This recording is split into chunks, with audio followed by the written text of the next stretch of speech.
C'est quelqu'un qui a non seulement porté plainte pour de prétendus préjudices qu'il aurait subis ce jour, et que d'ailleurs, pour se sauver ce jour, a dû utiliser, disons, une stratégie consistant à usurper d'une qualité qu'il n'avait pas, en se faisant passer pour journaliste.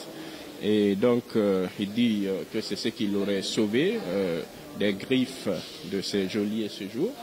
Et voilà, donc, dans sa narration également, où il a accusé, d'accord, sans aucun fondement d'ailleurs, mon client, le colonel Claude Pivy.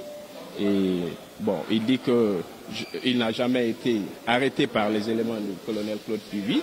Il n'a jamais séjourné dans les installations de l'équipe du colonel Claude Pivy, mais qu'il aurait entendu ou qu'il aurait été, si vous voulez, mis en garde par des éléments de l'antidrogue qui l'ont interpellé ou qui étaient en train de l'interroger, comme quoi mon client, le colonel Claude Pivy, serait en train de faire du ratissage dans tout Conakry et que ce jour, quand il s'est agi de le libérer, de le laisser rentrer à la maison, on l'aurait mis en garde de rester jusqu'au matin parce qu'il risquait de se faire, si vous voulez, buter, ce sont ces termes, par le colonel Claude Pivy.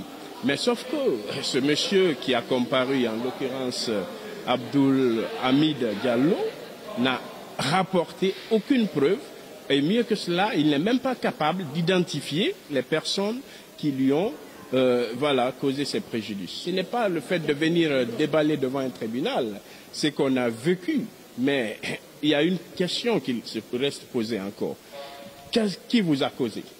Est-ce que vous avez constaté, pour toutes les victimes qui ont défilé devant ce tribunal, la seule question que le tribunal leur pose souvent, c'est est-ce que vous avez pu identifier ceux qui vous ont porté des coups? Est-ce que vous avez pu identifier ceux qui vous ont fait ces exactions? Donc c'est ça la question fondamentale. Et j'avoue que pour prendre sa décision, le tribunal est obligé de répondre à cette question. Ça fait partie des éléments qui vont permettre au tribunal d'asseoir sa décision. Le tribunal ne peut pas asseoir sa décision sur la base que des déclarations ou des accusations portées par des victimes. Les victimes portent certes des accusations, mais il y a une autre épreuve après ces accusations. C'est de prouver qu'on a effectivement subi des exactions, qu'on a subi des sévices. Mais un monsieur qui n'a ni certificat médical, qui n'a ni photo pour attester ses blessures, mais qui vient dire, par oui dire, qu'on l'aurait dit que le colonel Claude Pivy était un sans pitié, un homme sans cœur, qu'il allait le buter à 500 mètres, mais quand même, on tombe de nuit là. Il faudrait qu'on soit sérieux et que l'on fasse le travail comme ça se doit. Il ne faut pas que les gens tombent dans du sensationnel.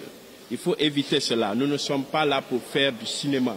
Nous sommes là pour faire un travail sérieux et je pense que nous sommes suivis à travers le monde. Il faudrait que les gens apprennent à se comporter de manière responsable.